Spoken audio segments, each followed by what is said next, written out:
No. Don't.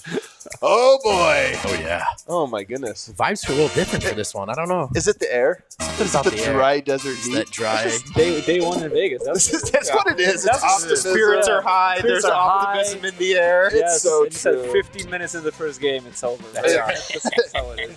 Actually true. Don't spoil all the fun.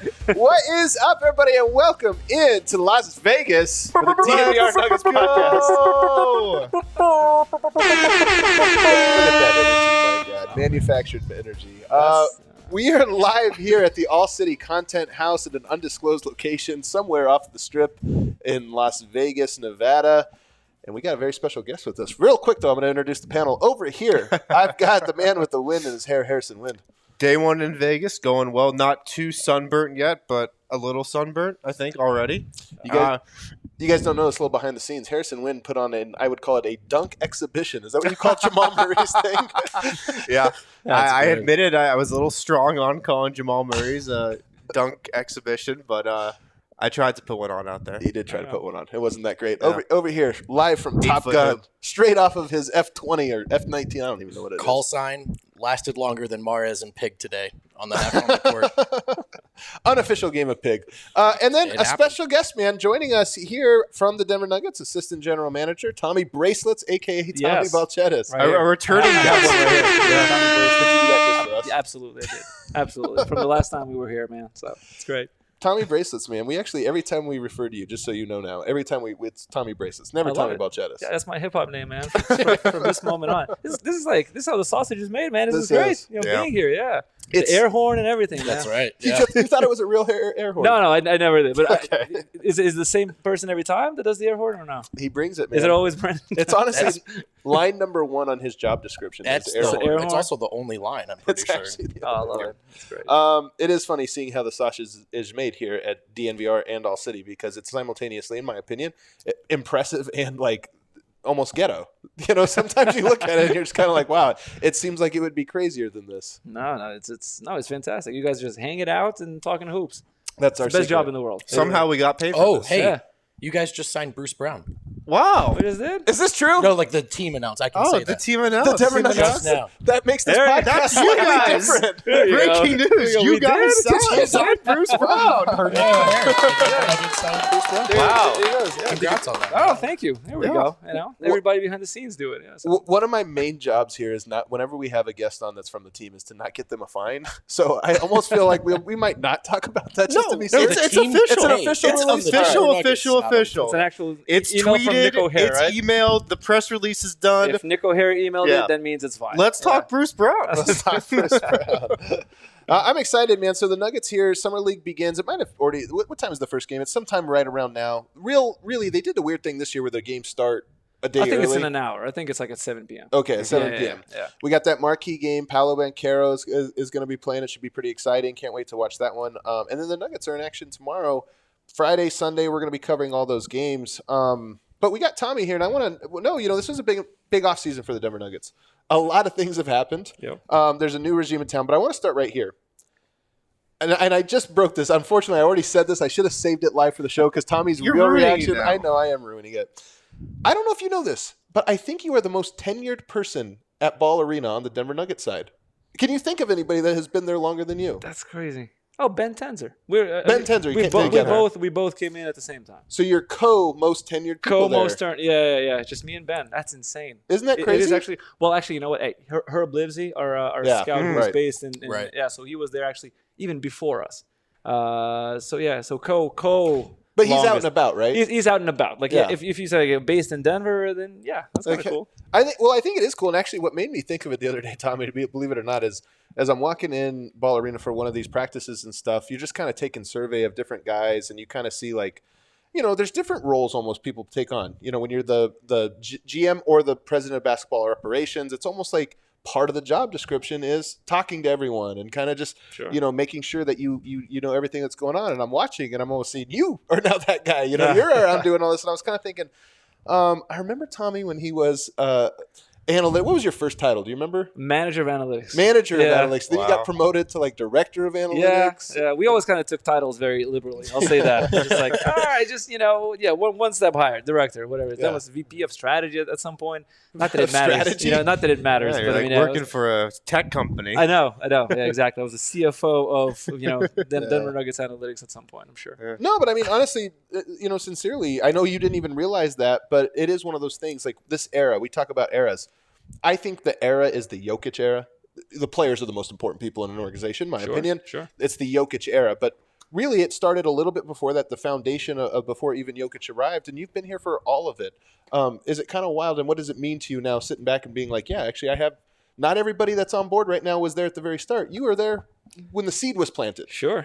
No, I mean, when I started, I mean, I honestly didn't really know what to expect, right? It was my first job for an NBA team. I mean, I was working for the NBA, the league office before that. But I mean, just joining a team, it was very different. I guess the environment was a lot more.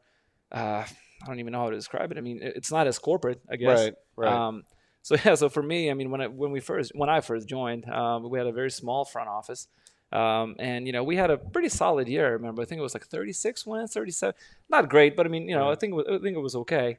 And then the next year we kind of cratered a little bit, and I'm like, I guess that's just how things are. Right. We were kind of hit with not the best couple of years to begin with. I mean, but hey, at that point, I remember we drafted Nikola. We kind of kept him overseas. When he came, it kind of started feeling just a little different. We kind of, we turned the page from the guys who were there before, all good players, but it seems like we kind of turned the page and, started, embracing this youth movement. It was, Emmanuel was here, Moutier, Gary and Nikola.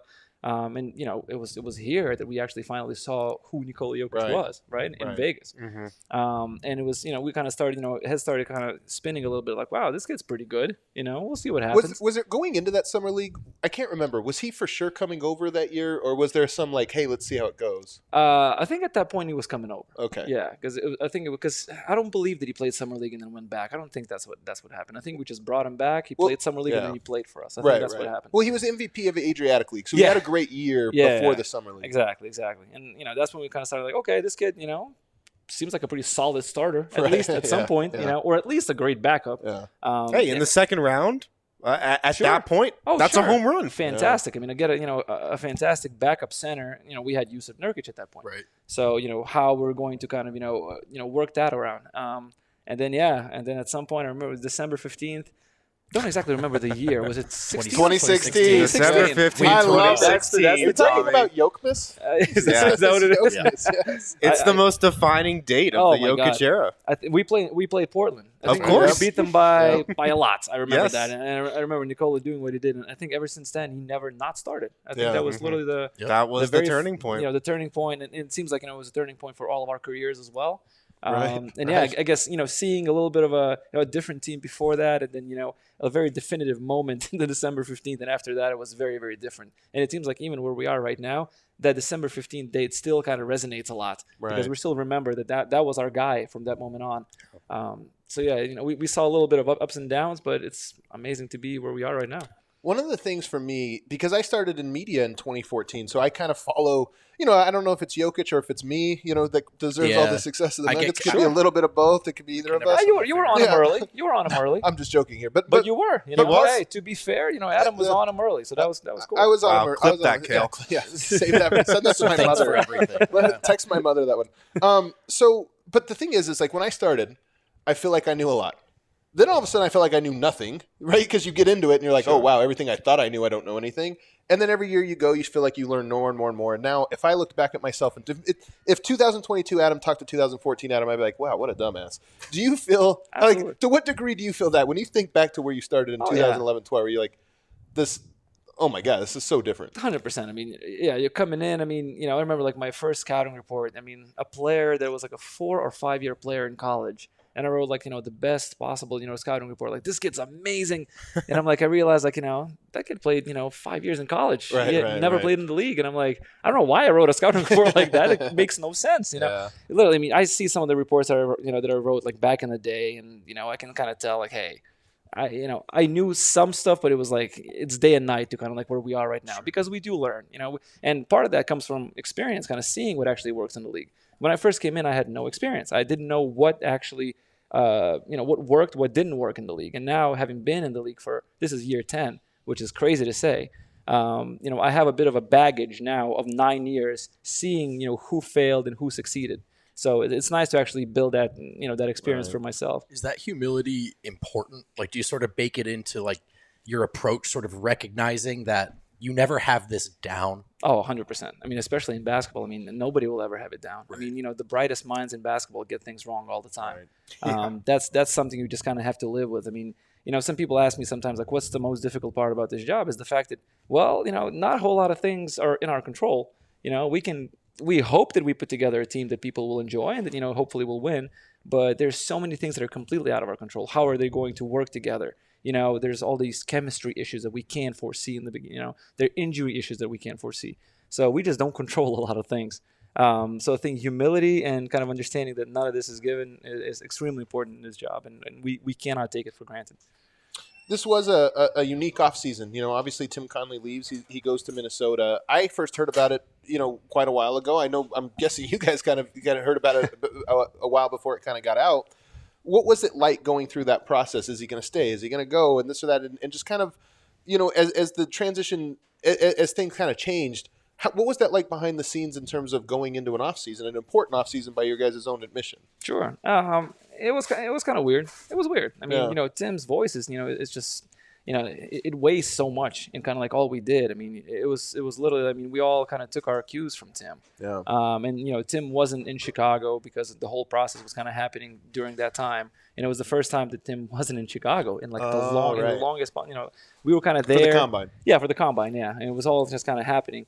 And we were all there, watching those guys. And, it's kind of weird not having Tim because of if he stays, he didn't really see those guys compete. I mean, of course, he saw them throughout the year, but, it's still kind of a little different. Like, he's not in the room for the interviews and all that. So we kind of have to, download all the information and make sure, Tim is aware. So it was a little strange from like a logistical perspective, the fact that he wasn't at the combine. But also it was just, philosophically, it's like, man, like, wow, he actually might go. Right. They're all it's just a realization. Yeah. And I mean, of course, we couldn't be happier for him. I mean, he's going to do amazing things in Minnesota. I mean, hopefully, when we play him, hopefully it's going to be a lot of competitiveness going on. But I mean, we couldn't be happier for him. But it was all a bit surreal because he was my only boss that I've ever had in the NBA. So a lot of my philosophies and everything I think about when I think about basketball was basically through I got it from Tim. Right. And Cal joined, what was it, 4 or 5 years ago now. Right. And Cal and I are we were immediately thick as thieves. Hit it off right away. Immediately. We were 2 peas in the pod. Some people even used to think that all the time because like we think very very similarly. But with Tim leaving, it's just kind of like. Again, it was so strange for all of us, but now we're kind of finding our own niche, finding our own voice, which has been fantastic to see. And you guys will see all the front office guys later.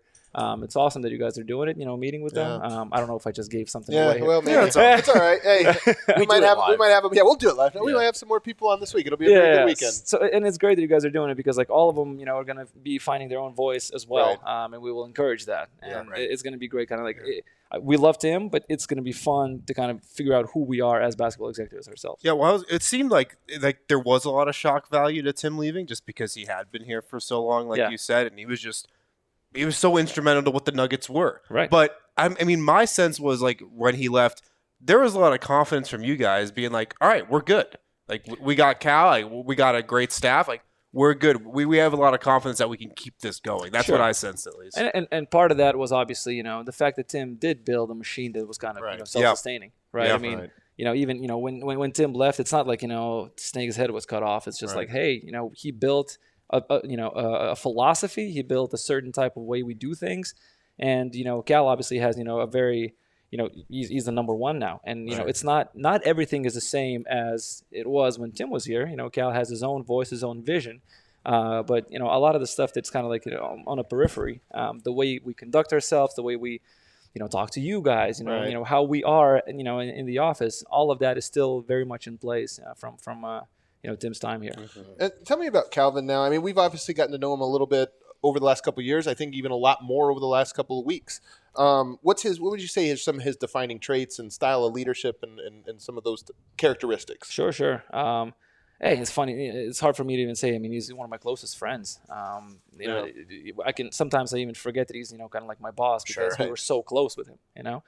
Hey, you guys probably feel the same way, right? It's the same. It's so similar, man. It's so crazy. No, but Cal and I talk almost every day. I mean, sometimes I get a call and my wife is like, there's your other family member calling. He's your work husband. It's my work. Yeah, he's like a big brother to me, obviously. But the fact that he played in the league. Here's the thing. I think here's where we actually are similar. I mean, on the surface, we're not. I'm from Lithuania, he's from Columbus, Ohio. Like, we're not similar people, but kind of the way we got to where we got was basically by scraping and clawing and getting to a point where, we both kind of achieved something through our hard work. Cal was never, the highest recruit out of high school. I mean, he redshirted at Penn State, and then at some point, he had people telling him he's not going to play in the league, and he ended up playing in the league for 10 years. Right. Myself as well. I mean, I was an okay basketball player, but I mean, I'm coming from Lithuania, just living with my mom, and all of a sudden, going through, I had to work really hard to get to a certain point in my life. So I feel like, both him and I are just fighters. And that's what kind of unites us. We have this bond where we're like, hey, we're not lazy when it comes to anything. Right. So that's kind of one thing that, that's why I think we get along, is because we know the value of hard work, and we kind of know we have a similar philosophy about basketball, which really helps. But there's, enough disagreement to make it fun. But it's not, him and I kind of think about things very, very similarly. And I think the front office that we have, it helps us, all those guys help us, think about basketball in so many different ways. We have very different voices in there, which is great. I think one of my reads on Calvin too, he seems very clear-minded and direct. Like, sometimes talking to him, like, it doesn't take long to get to the point. I almost just feel like, okay, like, man, we really took the fewest steps to get all the information or something. You know what I mean? That's Cal. Absolutely. Yeah. I mean, he's, you'll know exactly where you stand with Cal. Right. And which I love. I mean, he has a vision, and that vision is, is very direct. We need to win a championship. Let's do everything we can, without trying to take any detours or like early exits. Let's actually get there as fast as we can. And that determination, that conviction is really helping us shape how we think about, building this team. I felt like that manifested even in just looking at the list for some of the workout groups. Yeah. It was just like there is a plan or a vision, as you said, and it's very clear. It's fantastic. Honestly, it's fantastic because, like, we just we're all behind this, this vision that Cal has. And it's awesome because it's easy. Like, we know what we need to do, Right. We know we need to build toughness and defensive mentality and that type of roster behind Nikola. We know that we have to do that, Before that, we may have taken a guy who doesn't necessarily fit the philosophy all the way. Good player, but let's say, is just not somebody that we necessarily needed from a philosophical standpoint. Now we're like, hey, we're doing exactly what we need to do to make Nikola Jokic's life easier and to win a lot of games. So that there's no question, what we need to do. We're like this, which is fantastic. How much of that do you feel, Nikola's up in the 7th or 8th season? I don't know what the upcoming one will be, but you've gotten a long look at it. And then on the other side of that is we really haven't seen Michael Porter or Jamal Murray with Jokic because they just haven't been healthy for the last couple of years. Aaron Gordon, we came over, it looked like Nuggets were going to win a title, lasted five days or something like that. But how much do you feel like, no, we actually know, even despite that, we feel like we have a crystal clear vision of what's needed, exactly what it is that the next step needs to be? I think we're there. And, Cal has that vision. Yeah. Obviously we talk about it all the time, but I mean, we believe in Cal's vision in that regard. Yeah. I think Cal does know because, first of all, Cal played in the league, which really helps. I think he's a brilliant basketball mind. We're all there to help him with all this other stuff. But I mean, when it comes to talent evaluation, when it comes to seeing a player saying, "Hey, that guy's going to be good," I haven't met anybody like Cal. I mean, he some of the guys. Not allowed to talk about other guys in the league, but I mean, like, if you want to, though. I know, yeah. But he nailed some of them, like, even when they were, kind of behind the scenes or not playing too much in college. They're like, that guy's going to be good. He saw it early. Yeah. And you're like, really? All right, cool. I guess. And then all of a sudden, that guy ends up being a 7th pick next year, or something like that, or 6th pick or 8th pick. Yeah. Wow. Yeah. Don't be looking for 7 picks now. All of a sudden. Yeah. Well, I mean, you what could probably apply that line of thinking to the guy you took 30th overall this year. Yeah. Well, yeah. You can say that. Yeah. I think let's get to that on the other side. Why don't we hit our first break, and on the other side we can start to get into some of this that happened this offseason and kind of some of the thoughts behind it and Sure. preparing for Summer League, what we should We're be not looking going to for. have Tommy do the reads. Do you want to do a read for DraftKings? I don't think you might I not don't be think he allowed to. can. Actually, There's almost no chance he that might could. not be good. Yeah. Colorado sports fans, your home for Denver sports coverage is partnering with a leader in sports merchandise and collectibles. DNVR has teamed up with FOCO to secure your access to the best collectibles and gear around, They got a great Jokic. They've also got like all the great Stanley Cup ones. They had these things ready made already. Like, I guess they were like us. They knew the Avs were going to win. They had all these cool Avs bobbleheads made. So, Yeah. pick them up. They're awesome. Also use promo code DNVR. As I will get to in the read, Broncos, Nuggets, Avs, Rockies, Buffs, Rapids. FOCO has everything. Something for you, something for a loved one. Looking to get a gift for a diehard sports fan. They have officially licensed gear for men, women, and kids. Everything from bobbleheads to swimsuits to Crocs. One-stop shop for everything.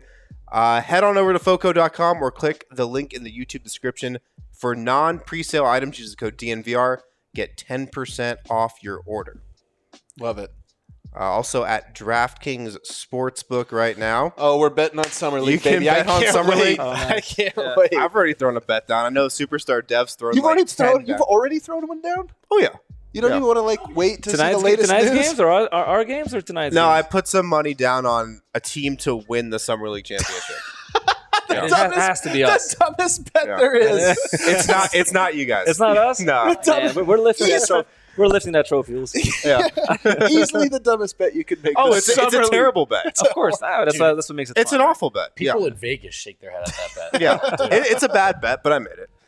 The action never ends at DraftKings Sportsbook. I love it. Especially this summer. There's tons of ways to bet on all your favorite sports. You can fuel your fandom and feel the heat of the season like never before. Right now, DraftKings Sportsbook is giving new customers a risk-free bet up to $1,000. That's right. Make your first bet up to $1,000. If it doesn't win, you get another shot to cash in. So make sure to download the DraftKings Sportsbook app now. Use promo code DNVR. Make your first deposit. Get a risk-free bet up to $1,000. That's promo code DNVR only at DraftKings Sportsbook.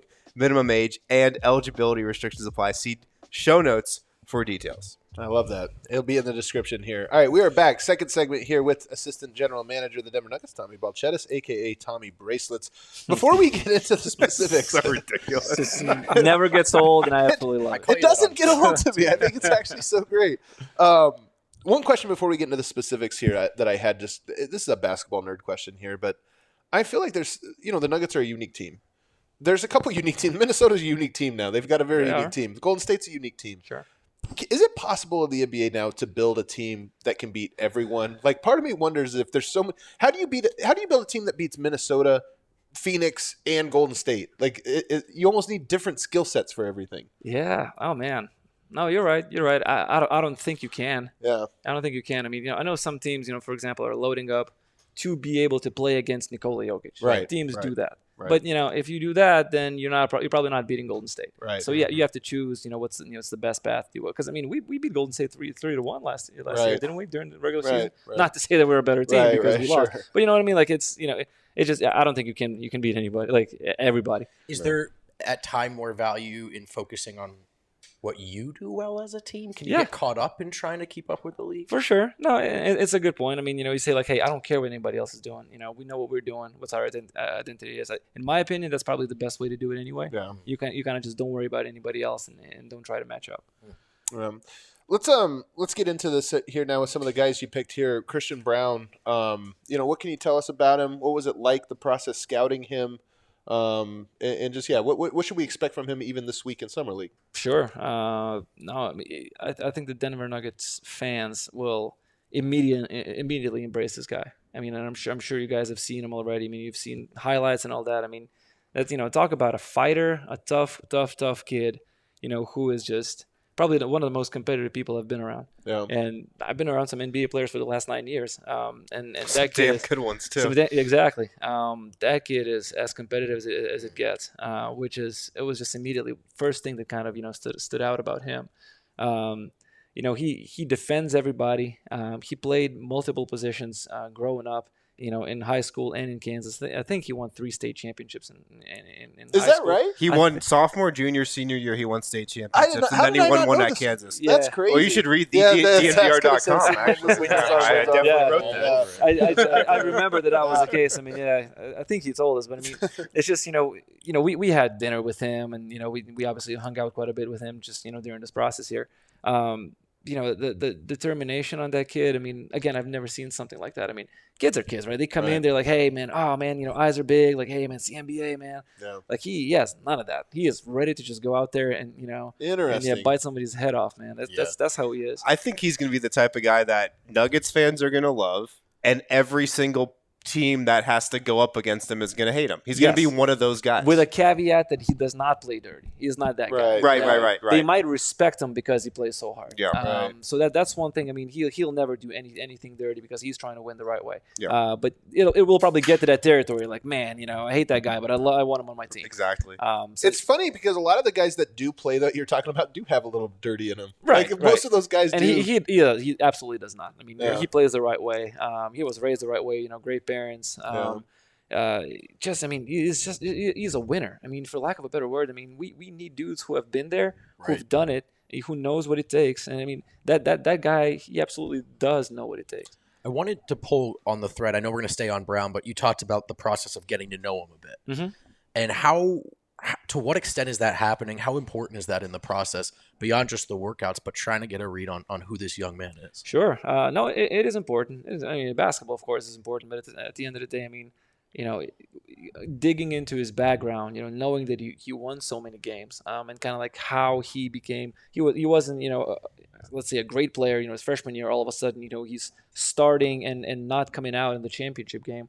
All that stuff matters. It shows resilience. It shows, how he battles adversity. Like, all that stuff ends up mattering a lot. And once you kind of start building the profile, then you're like, wow, man, this kid doesn't have too many holes. The cool thing about him is, you can really put him anywhere on the court. And you guys will see it in summer league, but obviously when he plays, with the main team, he played on the ball in high school. Then he played the 4 in Kansas. I mean, he really has done everything. Yeah. We see him as a big guard, which is great. But I mean, at the same time, you can use him in so many different ways. The cool thing about him, he just wants to hoop. He just wants to shut guys down. He just wants to win games. At the end of the day, that's kind of like that's all you're asking from them, right? No, but you guys will absolutely love him. I can't wait for him to to be on full display. You almost just skimmed right past the 40 minutes in the national title game because that game. I'm not a big college basketball guy, but I watched the tournament obsessively. That game was a war of attrition. Oh yeah, like that was North Carolina only went to like 7. I don't remember what the rotation was, but it was really thin. Yeah, and I thought the story was they got tired, and the fact that he played the entire game. And you talked about at a certain point, it just became, okay, everybody's tired. Let's see who can perform the best when fully exhausted. Yeah. And that was not just that was a big comeback win. Absolutely was. Absolutely was. I mean, and again, it was adversity within adversity, right? I mean, they were down 15, I think. Yeah, right? it was a lot. And, even when he was talking about the game, he's like, oh, man, like I had 12 points. I don't really care. But, like, I had 12 rebounds and I shut dudes down. Yeah, it's true. Yeah, and that's what it took to win, and he did it. Absolutely love it. I mean, I don't know, what his points per game are going to be. Not that I completely don't care, but I know he's going to be one of those guys where when he's out there, it's going to be a positive impact no matter what. And I just can't wait for that. Yeah. What about these? I love this because a lot of the stuff you're talking about is character. I believe in this, by the way, the idea of like you look at a player and have they succeeded at their various levels. You can overstate it, but a guy wins 3 titles and then wins a national title. I'm just like, there's something there. It matters. There's something 100%. there. But when you're interviewing him, like, how do you find this out? You only get so much time with them. I know you have scouts. I know you have different people in intel. But when you're talking to a guy, what is it you're talking? How do you get a read on a player? Is it obvious sometimes? It probably is. Okay. Like you talk to people all the time. Yeah. You know who's kind of full of it and who's real, right? We've done many of these interviews at this point, and we've had, it's a crazy story. We had, somebody once told us, that they bowled a perfect game twice, right? They told us that. We're like, all right, so statistically, I think it's extremely unlikely, right? I mean, we're talking about like percentage points of percentage points. What was the question that elicited that response? It was basically something about like, what do you like to do for fun? And the guy said, I like bowling. We're like, oh yeah, what's your best score? And he's like, oh yeah, perfect score twice. And we're like, that is impossible, right? You're lying. You're essentially lying. Like, why would you lie? Even if you say perfect game once, you're like, oh, that's kind of crazy, but maybe, right? Maybe twice. So, anyways, that guy is no longer in the league. He was in the league for like 1 or 2 years, and he was done. He's bowling. Little things you can kind of tell, like that guy is clearly, that's so. Kids, aspiring hoopers, leave the bowling stories at home. Man, or just don't lie. Just don't lie because they know. That's the lesson. Yeah, you can lie a little bit, so to impress us. But yeah, just bold, egregious lies. We probably should. This is keep The them at chat says, "Was that Adam who told you that?" Adam's told some egregious lies on this show. that may or may not have happened. But yeah, you can, long story short, like you can tell who's real and who's kind of like who gets it. You immediately can feel the vibe. Like, all right, that kid clearly knows what it takes. Along those lines, we're going back in time a little bit, but I know Bones Highland made an impression in his sort of interview process here. He absolutely did. Rapping, I know, like just freestyling or right off this or that. I mean, he's a guy like you're talking about. If Bones told me he bowled a perfect game, I'd be like, yeah, maybe he did. You might have. Yeah, he is one of the people who actually might have done it. No, Bones was fantastic in his interview. We loved him. We talked about it, forever after the interviews were done. He really rapped? He did. He rapped a song about Kobe Bryant. Yeah, right? I know the song. He wrote a song, and he did it. He did it for us, and we were like, wow. I mean, first of all, the courage to do that, with a bunch of adults in the room. Yeah, that takes some bravery. Let's say that. He's not somebody that's ever struck me as a guy who's afraid of the moment or afraid of the bright lights. No, but now we know that about him now. Yeah. Back in the day, we didn't, right? Right, we were just like, all right, Bones Highland is here. We just kind of try to get to know him, and he did that. We're like, all right, this kid is. I think we know him now. Yeah, we know him absolutely. He's such a great personality, Oh, yeah. man. Let's go to Peyton Watson. I'm so curious about him. I mean, he's the most interesting one. He's a unique prospect. Yeah. What was the evaluation process like with him, and what can you tell us about him as a player? Sure. Long.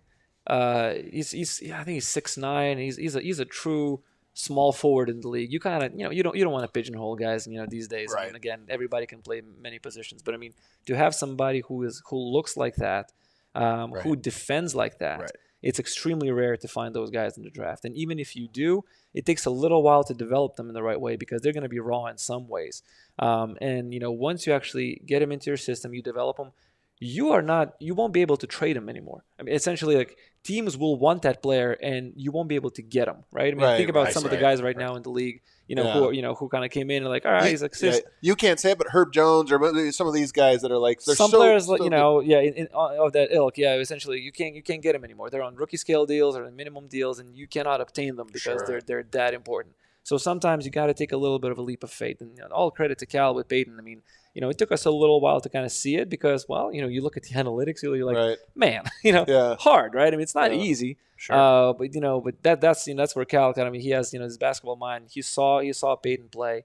And we started watching a lot more, and we kind of got onto Cal's vision as well. We're like, man, first of all, the one thing that he does, he can do it tomorrow. He can defend. Right. You think he can defend at the NBA level absolutely tomorrow? I absolutely do. Now, he needs to get stronger. That's why we have the offseason. At some point he will get there. It's, Felipe is the best in the world in, doing that.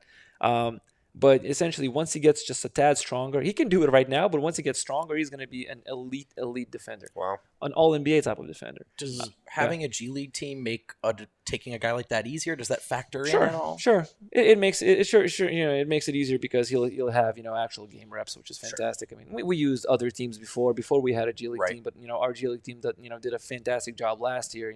You think about guys like Davon and the guys who actually ended up being called up like Stauskas and all those guys. Right. I mean, our G League team, the staff, they did a fantastic job. So now, if Peyton's there, let's say.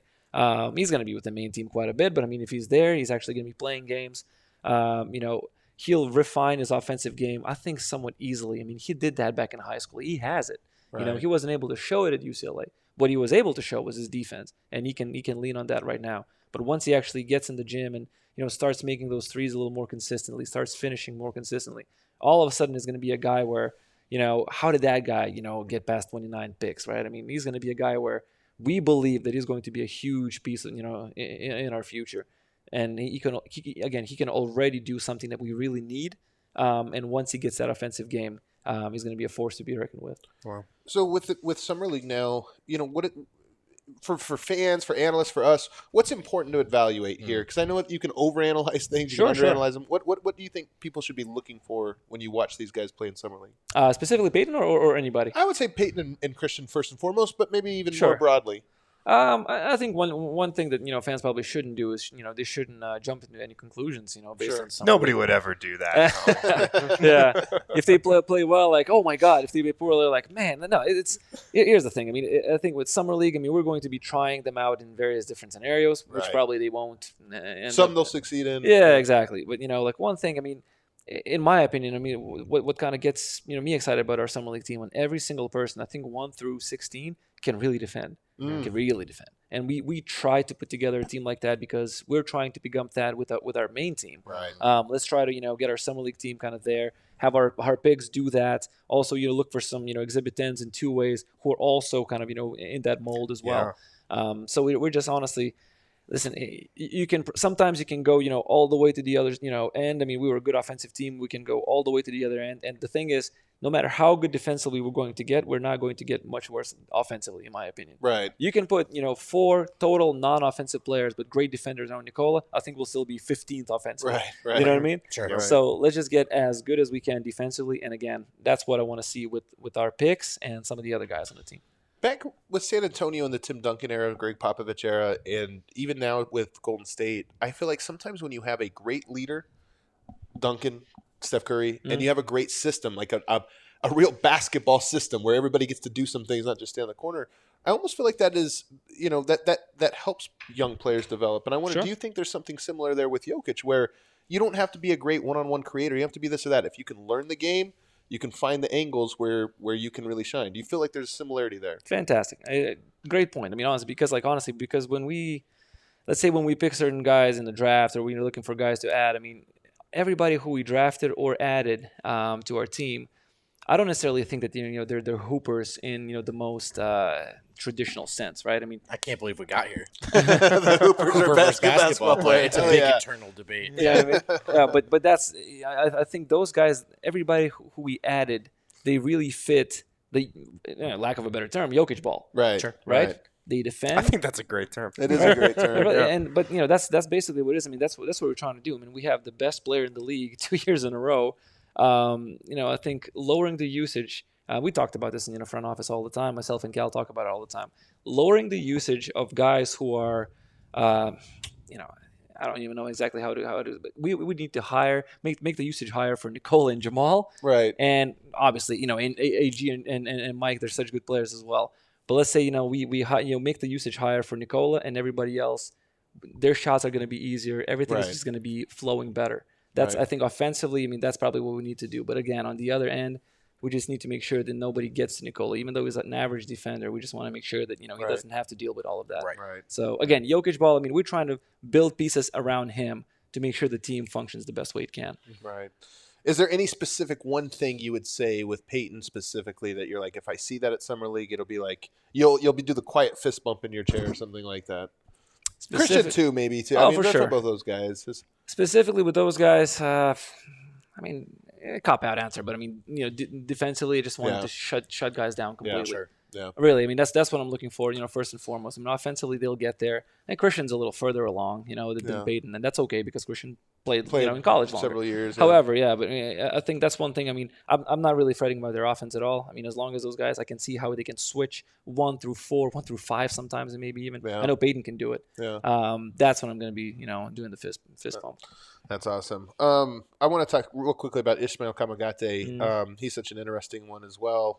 Give us maybe a quick scouting report on him, and you guys, ended up buying a pick to be able to get him. What should Nuggets fans expect from him? Traded a pick. Traded a pick. Sorry. Yeah. Well, bought it. bought it with basically another pick. with the future. Are you Sure. arguing with the assistant? It's like, no, we traded for it. I don't know about that. Yeah, no money was exchanged. Yeah. No, I'm a big Ishmael Kamagate fan, and a bunch of guys in the front office are the same way. With him, the fact that he started playing basketball just a little later in life, and it's funny because we were talking to him when he first joined the Paris team. Just the one that he played on the most recently. He was almost like a practice body. I mean, they had Kylo Quinn, they had all these other guys. He was a soccer goalie growing up, right? I think so. Yeah. I think so. That's a good. There you go. There you go. Win knows all this stuff. No, that's It's awesome. like a Rolodex of weird facts. But there you go. Reaction time and all that. So I mean, Yeah. he basically joined that team to be a practice body, and lo and behold, towards the end of the year, he's playing 25 plus minutes a game, and he became the defensive player of the year. I mean, he's basically like he is a mold of clay right now, where you really just don't know what you're going to get with him. But one thing that you're going to get from him is defensive intensity and defensive ability. I mean, when he was here, when he was in Denver, not here in Vegas, when he was in Denver, he was guarding literally 1 through 5 capably. I knew he was a good defensive player, but when he was there, he was just on guys completely, like just sliding his feet. I'm like, that guy's a monster defensively. Wow. You start thinking about guys like like Serge Ibaka's and the Giannis's of the world, like or guys who in their prime who can guard all those guys, and you can almost squint a little bit, you can see that. Yeah. So we were very high on him, and when he started dropping, we kind of pounced on it, and couldn't be happier that we have him in our system now. Yeah, that's really interesting. Why don't we hit another break? I want to get into the Summer League roster. We're here at Summer League, so we're going to talk about some of these other guys, get you a little excited for what we're going to be watching tomorrow night as the Nuggets take on the Timberwolves. Wynn, take us to break. All right, guys. The American Raptors. They are a rugby team in Denver. They play at Infinity Park. They're Rugby Town USA's newest rugby team. They have a roster. You might find this interesting, Tommy. The American Raptors have a roster of players that come from backgrounds in football, basketball, baseball, wrestling, soccer, and they put them together on this rugby team. It's pretty interesting, actually. Yeah, actually, we have to ask, who would be the best rugby player on the Nuggets roster? Right now, John Wallace. John Wallace. In the front office, I like it. He's right. He's like stocky. He's big, strong. Yeah. He's a bull. Quick. Yeah, it'd be him. Or Darrell Arthur's technically kind of in the front office, but he's big and strong. We saw that dunk from Darrell Arthur the other day, man. Shut down the gym. Man, can still play, I'm sure. I love DA. The American Raptors, they play at Infinity Park. Their games are free. Go to AmericanRaptors.com to grab those tickets. Also, our next partner here, they have a product that I use literally every day. It's Athletic Greens. I started taking Athletic Greens because I just wanted more energy in my daily life. I wanted an optimized immune system, and I hated taking pills and vitamins. Athletic Greens, one delicious scoop of it, you're absorbing 75 high-quality vitamins, minerals, whole food source superfoods, probiotics, and adaptogens. It works with any diet. If you're keto, paleo, vegan, dairy-free, gluten-free, Athletic Greens is good with that. Time to reclaim your health and arm your immune system with convenient daily nutrition heading into flu and cold season. Athletic Greens, one scoop in a cup of water every day. That's it. No need for a million different pills and supplements to look out for your health. So to make it easy, Athletic Greens is going to give you a free 1-year supply of immune-supporting vitamin D and 5 free travel packs with your first purchase. Go to athleticgreens.com/nuggets to take ownership over your health and pick up the ultimate daily nutritional insurance. Fun fact, I checked my bag on this trip so I could bring my Athletic Greens. Is that true? Is that why you checked a bag? That's Just one scoop a day? real. Yeah. Do you check a bag when you travel on a trip like this? Usually no, but no, this time Good I did. man. This Smart. time I did. Yeah, this time I did. This time you did. Yeah. I checked a bag on a trip a while back. Everybody made fun of me for it. Yeah. Like I was like a bad traveler or something. I don't I get had it. to pack my tennis racket. That's why. Is that really what it that's- is? That's why. Yeah, How it's much just tennis are you longer. playing out here? It's 110 degrees outside. I know. Well, Cosmo has a tennis court, so it's like an early morning activities. Really? Could not be better. Yeah, we have a bunch of tennis players. So Tommy's really good Who's at tennis. Who's the second best tennis player in the Nuggets front office? Ben Tenzer. Well, me and Ben have really good battles. So Okay. Really? Yeah, 1A, 1B with Ben Tenzer. Okay. Yeah. Jim Klibanoff probably thinks he is, but he's, Yeah, he's no. very he's No. down in the rankings. Not even You've got an enormous reach advantage on those guys. I do. Yeah. I do. Yeah, Just this they is- can't lob me. They can't lob me. Tiny Kings. Talk about Two it. Tiny Kings. Let's get into the Summer League roster. Some of the other guys. Obviously, there's Colin Gillespie. I think we all know a little bit about his game, but do you want to kind of just give us a quick overview of what you guys see in him and Sure. what's exciting about him? Another winner, right? I mean, Yeah. played for a fantastic, team in college, of course. His coach is very high on him. Just another guy who came to our gym during the workout and didn't lose a single game.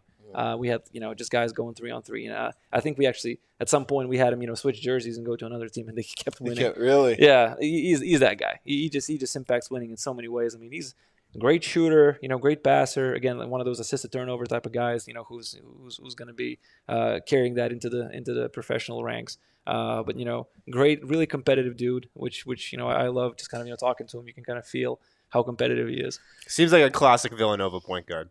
Yeah, which is it's a great thing. Yeah. We need those guys. I mean, again, we just try to get as many winners in the building as possible. Yeah. So you've said that a few times, and it's kind of interesting. I mean, you really feel like there's this cumulative effect of having guys that are hyper competitive, that it almost elevates the competition level. You feel like that's a real thing. I really think so. And not just competitive, but you would hope that they have achieved something as well. Right. So they've been in big moments, they've been in big situations, and they're not afraid of that. Yeah. That's something that we value because of where our team is right now. I'm very confident that you could put those guys right now on the court with Nikola, with Jamal. I mean, they're rookies. You can't expect that too much. But I mean, if they are on the court, I don't think they're afraid, which is a huge thing for us. And with winning, there's also just an expectation when you walk in the building that we're supposed to win. Yeah. Like those guys have been, they were supposed to win at every step along the way. And, little things. And they did. Yeah, going to bed on time, right? Yeah. Eating right. Michael Mullins talked a lot about things this. like that. You can't teach them everything, right? I mean, you can't tell them everything. But habits. They got to a point where where they won big games, not by just slacking off. I mean, they know what it takes to do that, and they're real pros immediately. Once they actually step into our building. Is this a thing you valued 10 years ago?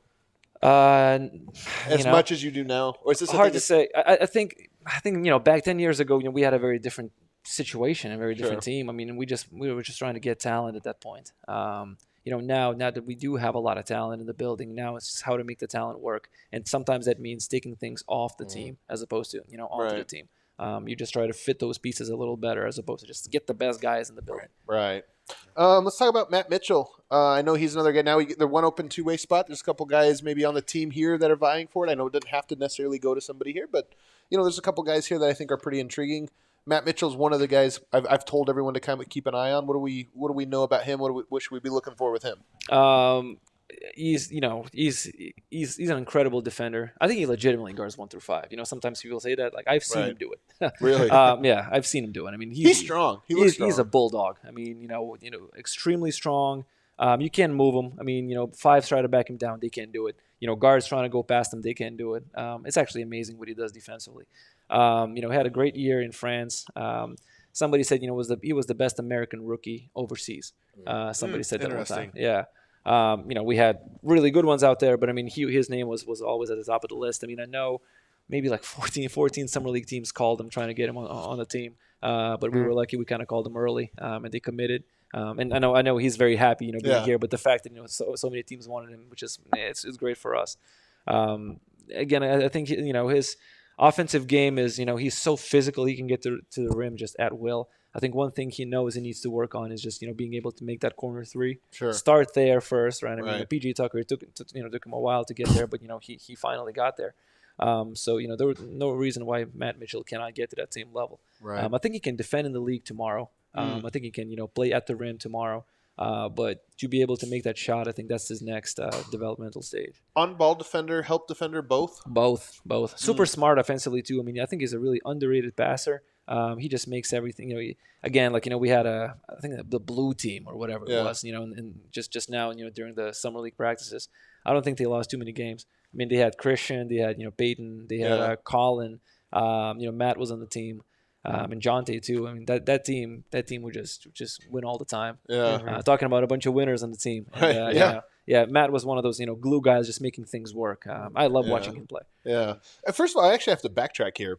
So this is your first year putting the summer league together. That's been your responsibility. Yes, as always, everything is a teamwork, of course. I mean, I was the unfortunate one calling all the agents. that was how that works. So that starts the night of the draft, I assume. Or soon even after? before that, even Okay. before that, honestly, even during the playoffs. I mean, that's where we kind Yeah. of locked some, some guys down who are, internationally. But I mean, Right. Rafal, he helped quite a bit with international guys. Dechefal, you guys are going to talk to him. He was awesome with some of the guys that we got into the building as well. So yeah, it's a it's a team effort. But again, I end up calling those agents, and they're going to call me and start complaining why their guys are not playing. Yeah, of course. Well, tell me, how does this work? Because, like, for the draft, we'll scout 20, 30 players, right? I know you guys are scouting maybe 90 players for the draft. Sure. But then in Summer League, you got to scout another 300, 400, 500 guys. Like, how do you assemble this team, and how do you have enough information to be like, this is a guy for us? Well, I mean, during the year when we scout college or international, we always kind of put in some like great summer league name or something like that. Oh, like, okay, hey, just keep an eye on those guys. Adonis Arms, great summer league name. Oh yeah, Great That's a name, summer period. league name. Just Yes. 10 out of 10 name. Thankfully, also game, also good player. Good. But yeah, that's kind of how we do it. I mean, we have those guys at the back of my mind. I have like an iPhone notes on it's just a bunch of dudes who I was gonna call right after the even before the draft, but after the season. That's kind of how we do it. There's no science behind it. We just we try to maybe add 3 or 4 guys right after the NBA season, or even as the NBA season winds down. And then after that, we just try to kind of scour post draft, like, hey, who's still available. Are there bragging rights here? Like, if this team does go all the way to the title, are you gonna put that on your desk and start this new era right? Start the new era right? Try to actually lift the trophy before we lift the big trophy. I like that one. Although I think the previous winners have been like Sacramento and it hasn't necessarily translated, but who knows? Oh, it's Chicago over here. Yeah, like he still got it. He's like, yeah, Chicago, absolutely. Chicago Bulls. Absolutely, We did this. All right, another guy. I want to get back into these names. Adonis Arms, another guy that's really intriguing to me. Wind is reporting that he has a 45-inch vertical. I'm not reporting that. I'm relaying information that's on the internet. He can jump. I don't know if it's 45, but he can definitely That's jump. the rumor. That's the rumor. Yeah, no, he can definitely jump. I mean, Adonis, played at Winthrop before, and then played at Texas Tech last year. I was kind of like I was a lucky one going to I went to the Baylor Texas Tech game, and Baylor had been undefeated for a while. And Adonis had a fantastic game. They actually beat Baylor at Baylor, which was their first loss in I don't know how many games, 40 games or something like that. Just in general, that Texas Tech team, they guard so well. Yeah, they're known for their They're all defense. 6'4" through 6'9", and they just guard everybody. Yeah. And that team was awesome. And I was like, that kid Adonis Arms, he had like a 15, 6-5 game or something like. Wow, he looks like a player. You look at him, you're like, man, immediately has the passes the look test. And then I don't know, just kind of his agent and I are kind of started talking right after the season, and we're like, hey, he'd be awesome. So yeah, I mean, he's been impressing everybody in the league. The cool thing about him is that he played on the ball in a little bit in college, but also in high school. But he's also he's 6'4", 6'5". He can slide into the 3, can guard everybody really. Very athletic. I think he's very versatile. I didn't really quite know how good of a shooter he was, and then he comes to our building for a workout. Makes a ton of shots. We're like, wow, this kid is he looks like an NBA player. Right. He's very intriguing.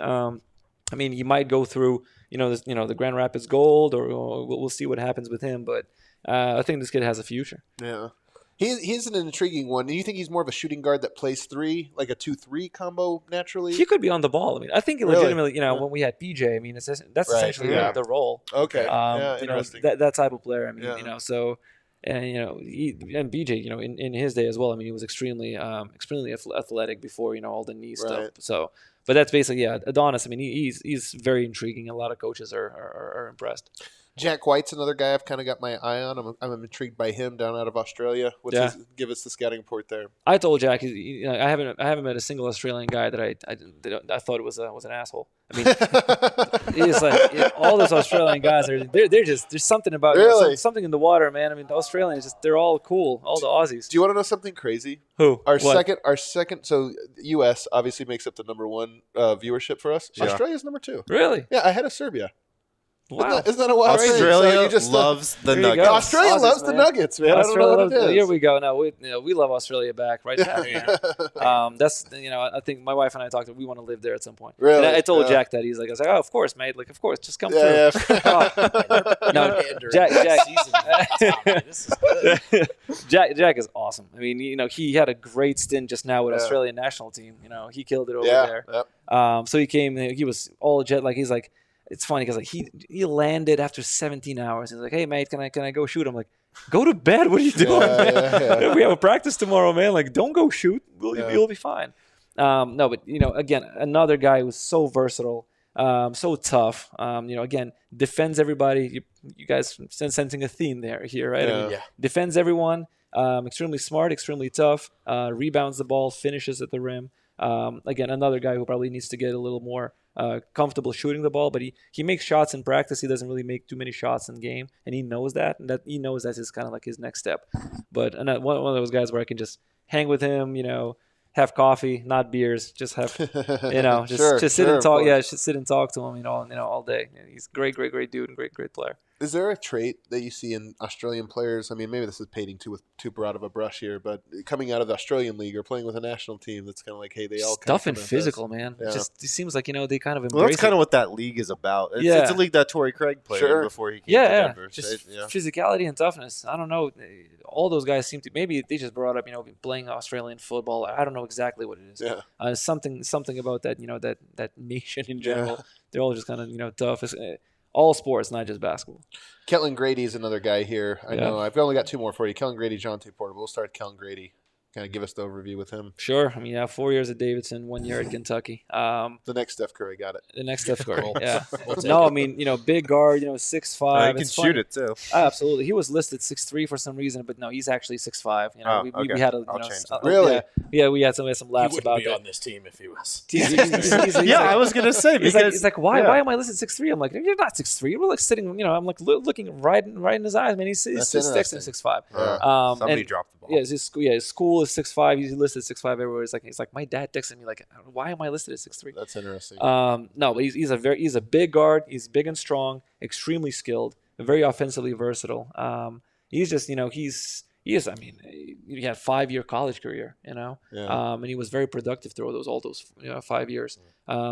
Mike Miller is his agent. We know Mike very well. Hell yeah! So that's one thing that we know. I like this guy even more. I like you too, man. We're big Mike Miller guys. If I was good enough to be an NBA player, even though no matter what it was, Mike Miller would be my agent. Mike Miller, we actually joked just so I can hang out with him. We joked with Mike a little bit. All the guys that came through the workout process and who were working with Mike, all their shots are just amazing immediately. I don't know what Mike does, man, but Mike has he has a formula, man. It's like a Coca-Cola formula. He just knows it.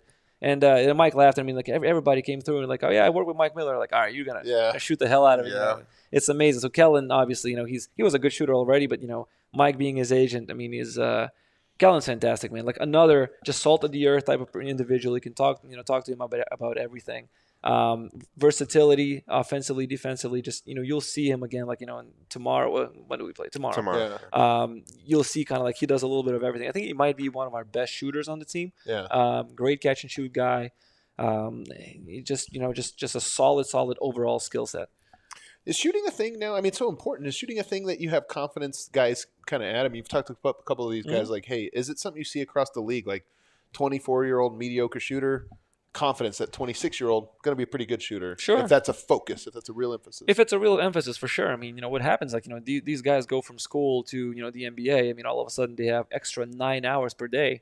What are they going to do? Those 5 hours? Going to go try to go shoot? Not 5 hours, but you know what I mean. Sure. Every day they're going to come in and as long as we put them in a very specific kind of, regimen, specific program, it's hard for them not to become better shooters. Yeah. Almost everybody universally becomes a better shooter in the NBA, purely because you have more time. Right. If a player does that say something? Does that say something about work ethic? Or it could. I think part of it is innate. Maybe you just can't do it. Yeah. And it depends on the position and all that. Of course. You're not asking for bigs to do that, all that stuff. But at the same time, I don't know. It seems like everybody at least becomes more capable in some way. But you're right. If they don't, you're like, man, I don't know.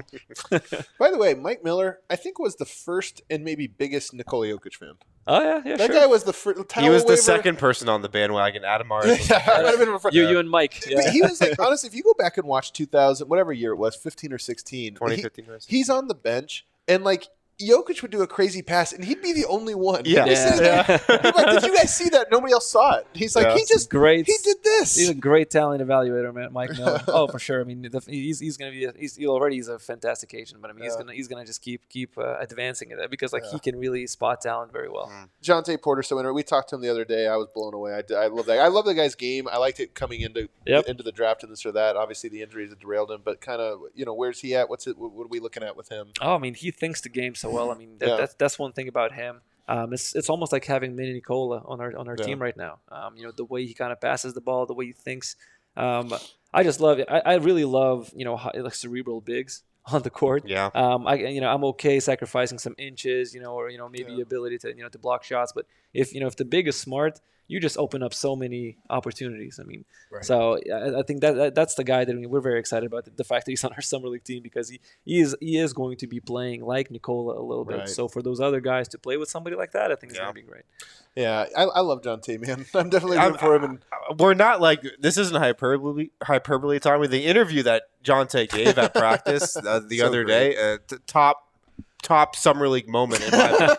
That's Admiral Schofield tier. Here we go. Honestly, he falls out the league. We're going to recruit him for the show. That's how great he was. He's on our little notes tab as prospective guest. I feel like I'm first out in that scenario, so maybe 7-year-old. John, he's so smart. I mean, he can do front office work. He can do media. I mean, sky's the limit for him. If he stays healthy, he can still play. But I mean, if that doesn't work out, then he has a great future. We'll get you out on these quick ones here. We know Jamal Murray played the other day. 5-on-5. I think Michael Malone called it the most intense, or what was it? The most serious 5-on-5 that he's played.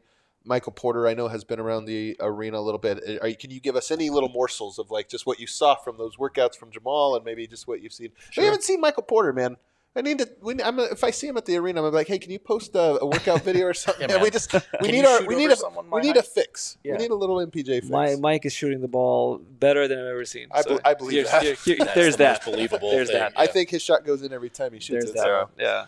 Yeah. No, with Jamal, I mean, man, he's just chomping at the bit to come back and play. Yeah. I mean, he's literally there with some, with the young summer league guys. Right. I mean, he doesn't have to do it, right? But I mean, he wants to be out there, and part of it, I mean, it's him growing as a leader as well. I mean, he wants to be around those young guys. Love to hear that. I mean, he wants to. Yeah, he's not passing any torches. The guy's young. He's what I mean. But he's essentially trying to be like, hey, we're trying to win this thing. Let's get you guys into the program early. And it helps when he can just beat some guys off the dribble and just make him look silly. And awesome. He did that many times. It's funny. We were joking about this on a show earlier this week. At the end of a practice the other day, he was playing one-on-one in the post against with Christian, right? Christian and Colin. And we were almost talking about it because it's kind of like a rite of passage. Sure. When you come onto the Nuggets, you got to battle Jamal Murray one-on-one because last year he was doing it against Bones. Yeah. And it's just kind of all right. On one leg. Welcome to the team. Yeah. And the funny thing is Jamal, he takes it somewhat seriously, right? He's just kind of playing around. But Christian and Colin are like, man, you can see that right away. Yeah. I love that. Tommy, this was a great hour, man. This was a great interview. I got one more for you, dude. I hear the outro music. Go. I've heard you say Nicola a few times. I think it's Nicola. Okay, what's the official internal? Because it's different for everyone. And does he care? He doesn't care. That part. It is Nicola. Yeah. Nicola. That's the real name. It is. But everybody calls him Nicola. He just kind of he's like Tommy Bracelets, man. Tommy Bracelets. He just adopted it, man. He just adopted it. Well, this was a great hour, great conversation, man. I feel like we all got a little bit better perspective on this summer league team, which is obviously very important, but obviously some of the offseason moves and a lot of this stuff. So we appreciate it, man. Thanks for having me, fellas. It's always fun, man. Always fun. Guys, it's going to be a great weekend. This is just the start of it. Episode number 1 from the All City Content House. Hit that like button on the way out. Hit the little subscribe button and the little bell. Is it the little notification? I think it's a bell. Because I don't know when our next show is, but you're not going to want to miss it. I know that. We'll see you guys then. Bye, guys. Thank you.